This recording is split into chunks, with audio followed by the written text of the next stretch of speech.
Sir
ఈ రోజు నుంచి కార్తీక మాసం ప్రారంభమవుతుంది.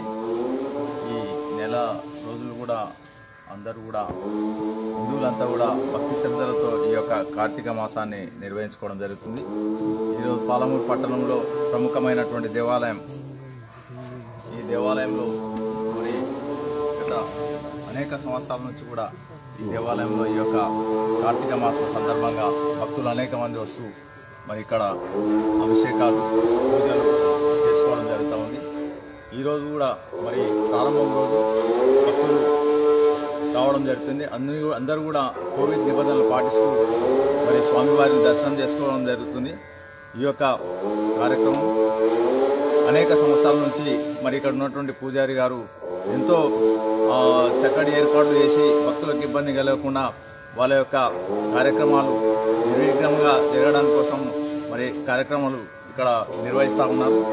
ఈ యొక్క కార్తీక మాసం సందర్భంగా చాలామంది భక్తులు తమ కోరికలను స్వామివారికి తెలియజేసుకొని నెరవేర్చే విధంగా వారు కోరుకోవడం జరుగుతూ ఉంది. స్వామివారు కూడా మరి చాలా సందర్భాల్లో మరి వారి యొక్క కోరికలను నెరవేర్చినట్టుగా భక్తులు చెప్పడం జరుగుతుంది. కాబట్టి ఇది ఆనాడు కాకతీయుల కాలంలో ఏర్పాటు చేసినటువంటి దేవాలయం పాలమూరు పట్టణంలోనే మరి ప్రముఖమైనటువంటి ఈ పెద్ద శివాలయం. చాలామంది భక్తులు ఈ కార్తీక మాసం సందర్భంగా మరి దర్శనం చేసుకుంటూ ఉంటారు. కాబట్టి ఇక్కడ అందరూ కూడా కోవిడ్ నిబంధనలు పాటిస్తూ స్వామివారిని దర్శనం చేసుకోవడం జరుగుతూ ఉంది.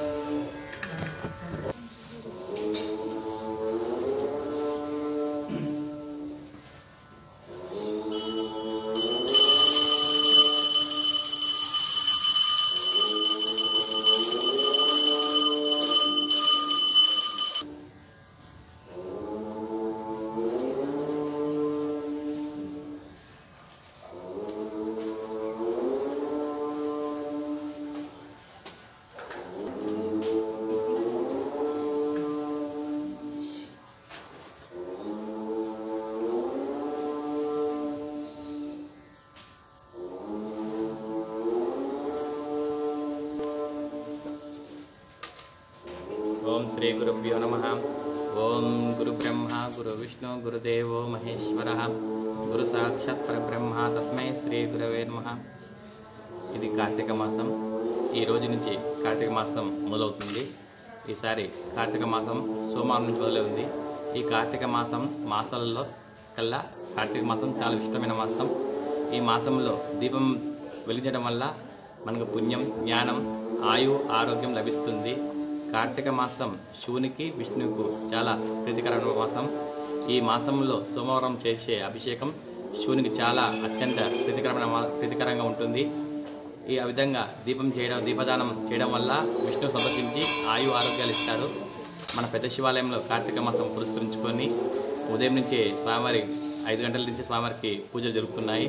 కోవిడ్ నిబంధనలు పాటిస్తూ స్వామివారికి ఒక లఘు దర్శనం మాత్రమే ఏర్పాటు చేయబడింది. అభిషేకాలకి రద్దు చేయడమైనది ఈసారి. కాబట్టి కార్తీక మాసంలో పూజలు జరుగుతుంది.